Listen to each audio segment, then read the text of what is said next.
Welcome to the Hansen Brothers podcast. I'm Timmy and joined by my brother Kevin. We are teammates and world champions in Rallycross. This podcast is our space to catch up while traveling the motorsport world. You're still wearing that necklace. It's cool, isn't it? Yeah, it's your race number. It's my race number. And it says Sam and Ted on the bottom. Yeah, it's a really nice gift. Yeah. I got told do not wear the necklace. It's a beautiful gift, but apparently didn't fit my aura. No, it's cool. You do you. It's cool now. You just like, you don't think it's cool? What do you mean you? I think it's, I like it. But I've been told I'm not allowed to wear mine, so that's my life. What? Yeah. What a roast. Yeah, the gift is nice in itself, but apparently jewelry was not my thing. To wear it, it will be matching. It will be beautiful. Maybe the reason why I'm not allowed to wear it. All right. Well, I'm wearing this one. It's my race number. It's a golden necklace. We got it from a good friend of ours. And it's my two kids' name on the bottom.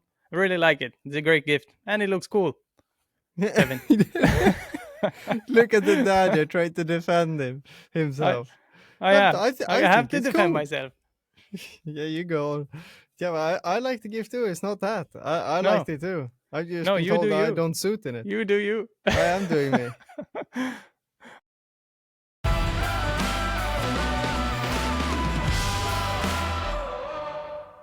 I've been training I've got a half marathon on Sunday, so I've been training for that. What a midlife crisis project. No, there's a roast back. You're welcome. It's the second year in a row now. I know. Weirdly though, I had to go to rehab a little bit. That's age crisis, but I had to go because weird place. If everyone feels on the outsides of your foot, in the middle, on the lowest part where it's soft underneath the bone, I got massive pain there after running like 12K that weekend, and I had to go to rehab to try and sort out. So now I've got a new running technique to try and improve because I always I got toe out. I got the race car. Oh yeah. Bit of toe out. So that apparently doesn't help. So I've been working on that the last week, trying to sort my running out so I can get a good time. Aiming for, my watch believes I can do a 1:43. I'm just aiming for a below 1:45 half marathon. I did 1:47 last year, so small progress. But it's been a heavy. I've done 8 weeks, 8 straight days of training really heavily. So it's been really nice getting back to like a good proper workout routine recently. I love when there are those times when you do like this now that you can focus on one target. Like now you're just running, right? And yeah, exactly. I do more running and like even just like I think I get problems with my running technique because my glutes is not strong enough. I'm trying to just get a stronger ass. Basically, because I think that's part of the problem also. So I'm like trying to just improve everything around getting a better running technique and step and power. So I just thought the other day it's like really fun to have some sort of goal in training to do, not only like getting generally more fit, like having a little bit more focus on one thing. So it's been actually a really good couple of weeks now with training, and I can really see on my training on the watch that everything's progressing well, and I'm planning to go to the Rebel Training Center in May. To really have another check to see if things are progressing as I believe they are, and take it from there. You're gonna be in good shape for Wings for Life World Run also. Yeah, it's not too long until and everybody don't forget to sign up to the Wings for Life World Run. It's for a great cause. I broke my back in 2022, and this is for spinal cord injury reasons. So sign up for the Wings for Life World Run, the only race in the world where the finish line catches you and you don't catch the finish line. So it's a really, really fun race, and it's for a great cause. So make sure to go and join that. Maybe you'll run further than me this year. I don't think you've done that before. I don't think you've run further. Have you? I think last year or the year before we ran like the exact same kilometer, but we were not on the same place. I think we've always been like, I think you always got like a kilometer or half a kilometer longer than me. I really struggle with running during most of the year. Like, I hate running. And then before Wings for Life World Run, I panic train running because I don't want to be worse than last year. So then I like flat out run. It's so tough in Sweden to train outside. I think it's so tough. So like you need the gym, and the problem we have in the workshop is that we don't have a proper treadmill. So it's like we need something like that to be able to improve the running technique during the winter, because I really, really, really don't like going to run when I have to put more than shorts and t-shirt on. No. Oh, who does? Who does?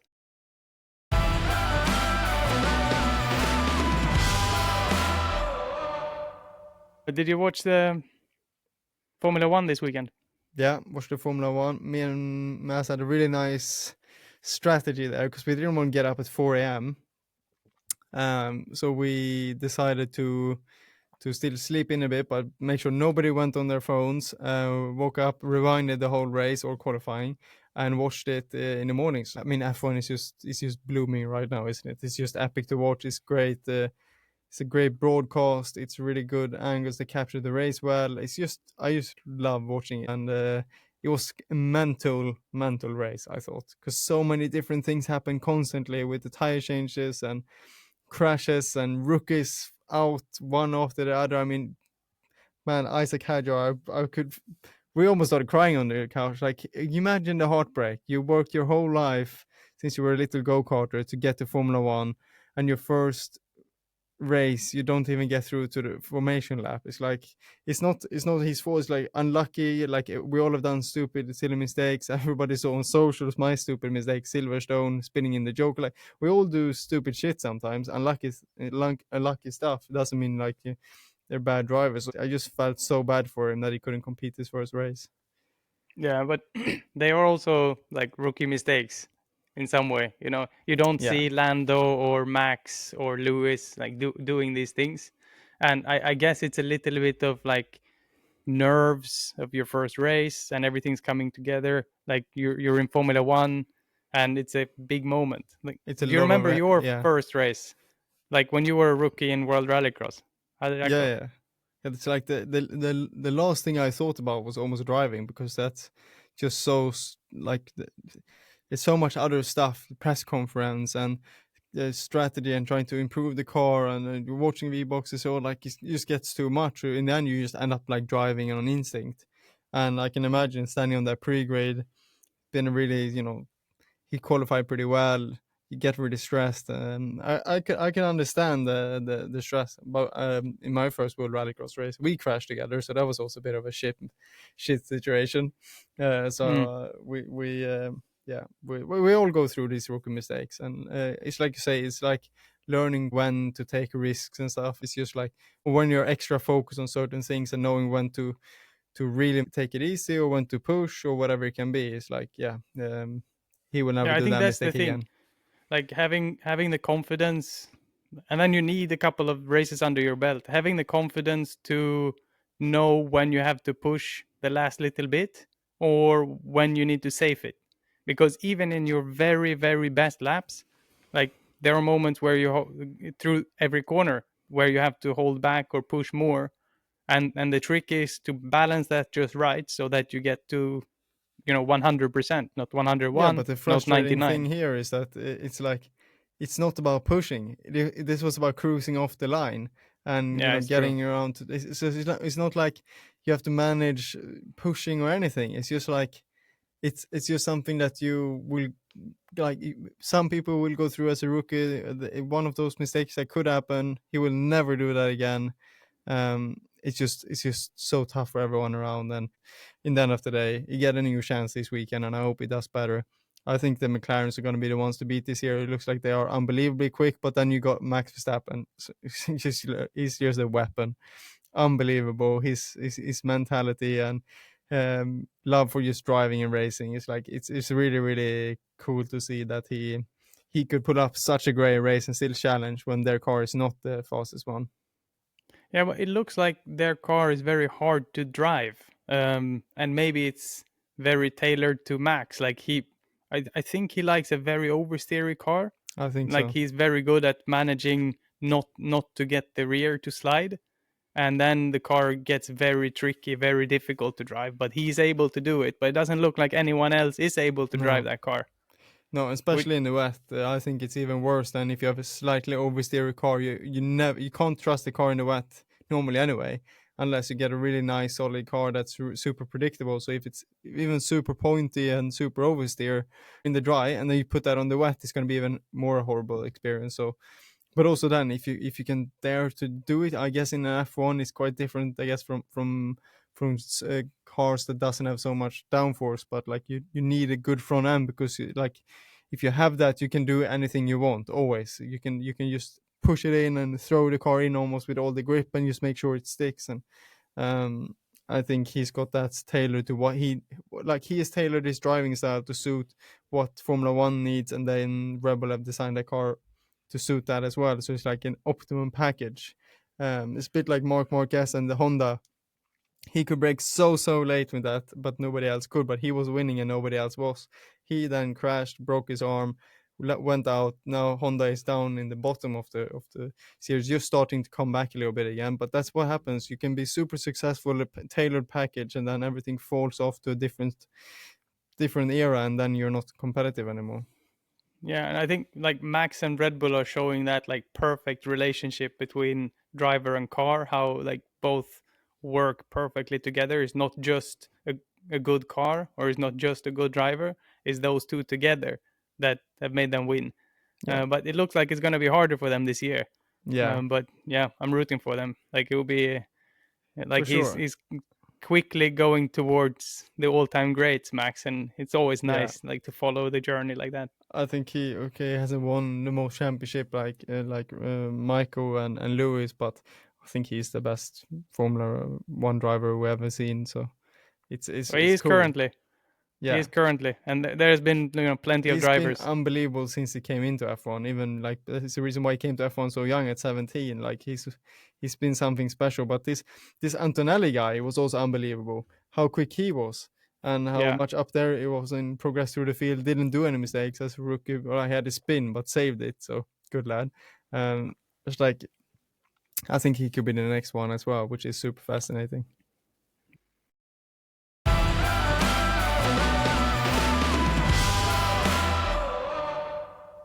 Talking about Formula One, that leads us in a little bit. Now is a bit of a spoiler for a game I got planned for you, Kevin. It's off season now. No news have come out since last week. Like it's turbulent times, but I've been wanting to play this game since we started this podcast, and now I think today is time. So, explain. The game is simply, which car is this? And you gotta listen to the sound. And you got to tell me which car it is. First up, in which car is this? Listen closely.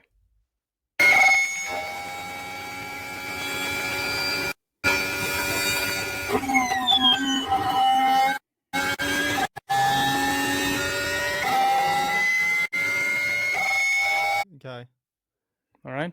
Yeah. Also, the glitchiness was from the actual recording, not from the... It felt like it was super loud, but I turned on my headphones. I don't know. Anyway, I think that I recognize it's a Formula 1 V6 era, that's for sure. I recognize the downshift. I want to say it's a Honda engine, I believe. I think it could be... I don't think it's the McLaren era with Honda. It must be the Red Bull era. Red Bull, F1, Honda. Yeah, well done. But it was Lando's pole lap from this weekend. No. But like the idea is like if it's Formula One, bonus point for getting that specific. Oh, okay, yeah, that was. We're gonna move into. Tension is high. What could it be?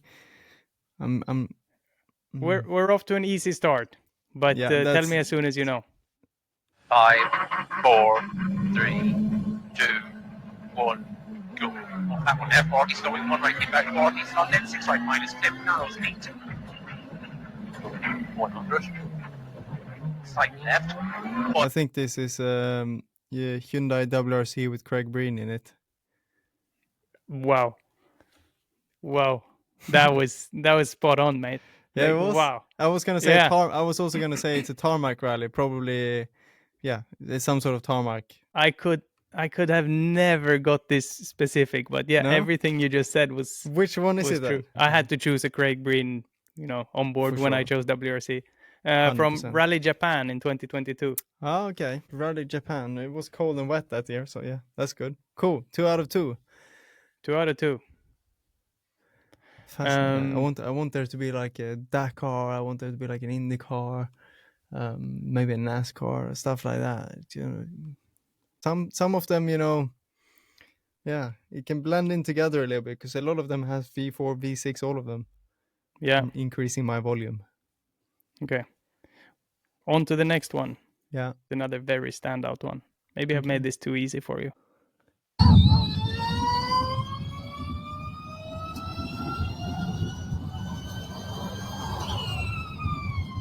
I think it's Formula E Gen 3 Evo. Yeah, well done. Is it the Evo? It's 2023. Yeah, so was it? So no, so before it's not they the had the front not the Evo. drive shafts. Yeah, okay. Yeah, not the so Evo. It's not the Evo. Yeah. So, but it's a Gen 3. It's a Gen 3, yeah. This was Jake Dennis on board from Monaco in 2023. But yeah, it's a lot real of or is it a game? Oh, this is real. It looks like a game on my screen. I don't know why. Is it a game? No. Can't be That's a game. It must be a game. What? Assetto Corsa. Unbelievable. I was like, what is going on in this lap? Pretty good by me to still spot Gen 3 then. Yeah, well, I guess the sound that was mental. Anyway. I was like, that was mental. How is this a game? The tires are way too shiny. Yeah. Unbelievable. I was like, this is not real. It was like, the rails don't even look real. I like that. Assetto Corsa. Keep up that. Okay, I'll go out here so you can take the next one. I'm 3 out of 3. Like, yeah, I wanted to like bring Andretti on board because next week we got the Andretti team principal, Roger Griffiths. That'll be really fun. Joining us on the podcast. That would be fun. Has to say when he doesn't have to choose one of us as drivers in the conversations. Exactly. See what he has to say. Who we just have to speak to. How good have games become? Man. Okay, good. Let's move on with the game. Yeah. Which car is this? Goes to 130. Right, up it.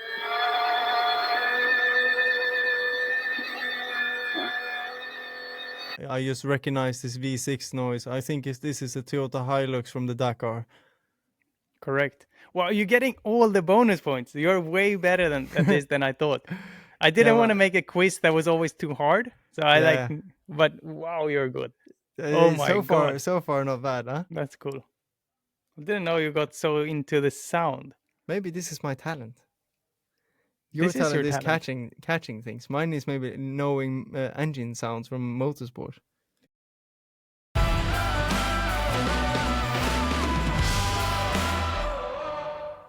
Second phase of this game is moving into Rallycross. Oh, fascinating.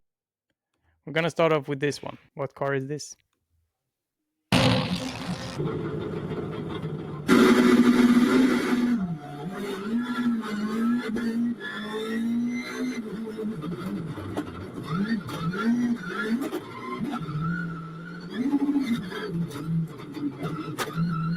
I think this is our 2015 Peugeot in Barcelona. This is from...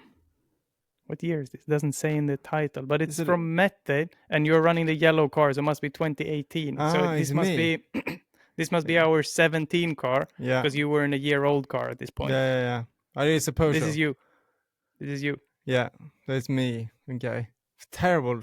What am I doing? I was like, ooh, sounds like an old shitty car. I was going to say 2014 Peugeot because it's clutch kicking and what am I doing? Well, you did win the start from third, and it was a bit hectic, so you're excused. Okay, good. Okay, which car is this? Rallycross edition.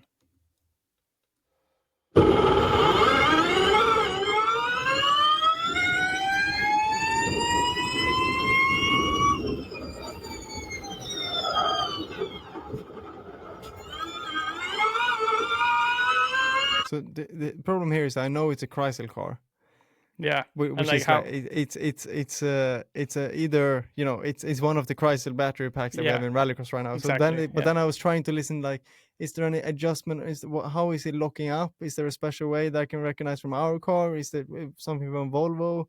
Could it? I don't think it's the VW because they never ran the proper software. I don't think, right? It's a Chrysler.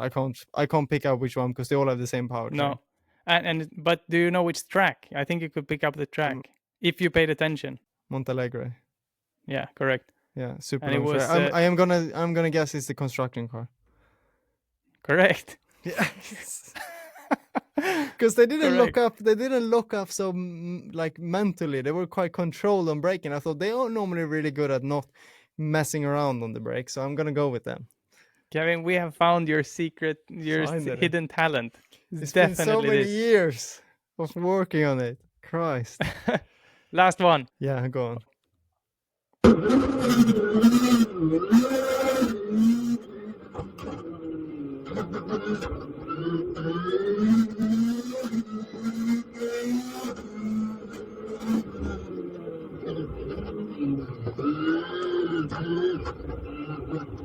This is really tough. It feels like a really not very powerful engine because it's always quite medium-high revs. So I don't think it's a very new one.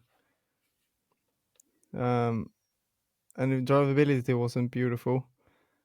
I'm just gonna say our 2014 car. Very interesting. This is very recent. Well, no way. 10 years off. 2014. Yeah, this is a 2024 onboard. Of OC Baby in Turkey. Really? Yeah. And they do have crappy drivability, don't they? They do, right? Can I?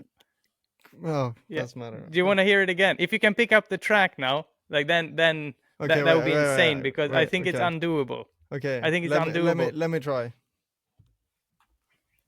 Because of how the race is going, I think this is undoable to know which track this is. Right. Here we go, the start.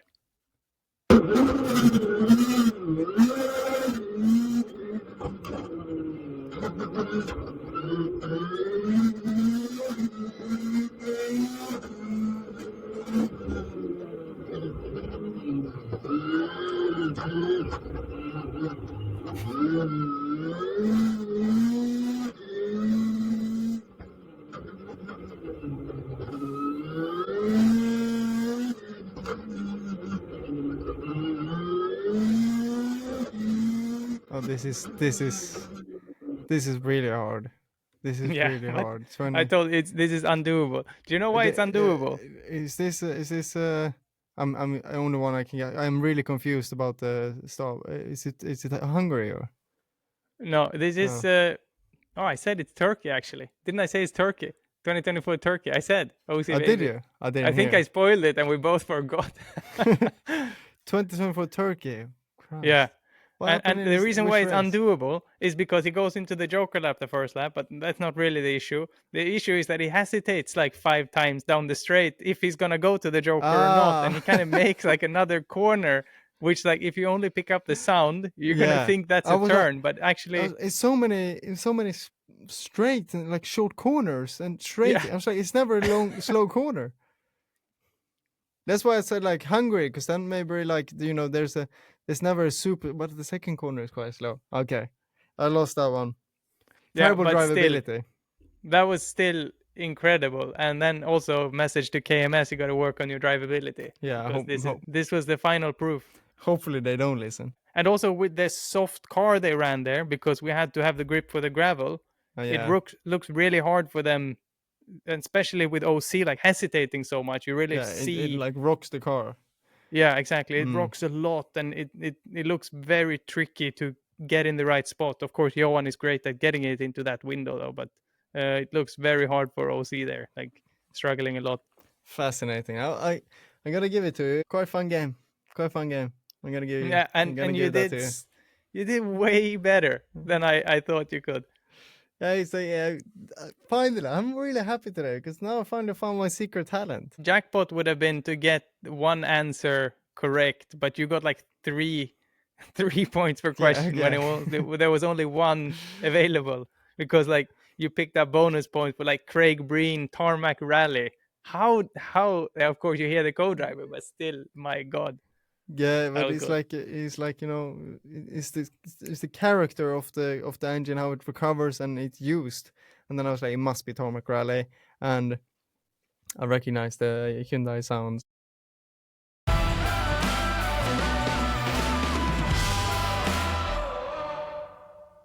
Let's end this episode with some news. I got the new Red Bull Spring Edition, and I'm gonna taste it now. This is extremely sponsored also. Yeah, by extremely. the way, I was like, gotta say, it doesn't get more sponsored than this. I've not been home for a while, so I'm not able to taste it.